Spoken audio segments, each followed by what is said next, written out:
Lugupeetud president, volinik, kolleegid, meie kohus on kaitsta lapsi nii reaalses maailmas kui ka internetis.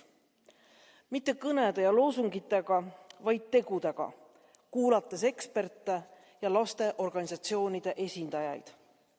Just seetõttu ei pea ma õigeks üldist vanusetuvastust ja alaealistele kehtestatavat täielikku sotsiaalmeedia keeldu. Vanusetuvastus viib diskrimineerimiseni ning sotsiaalmeedia keelud lapsi ei peata. Kui me soovime lapsi päriselt kaitsta, tuleb alustada veebiplatvormide kohustustest vastavalt digiteenuste määrusele. Aeg on nõuda määruste täitmist.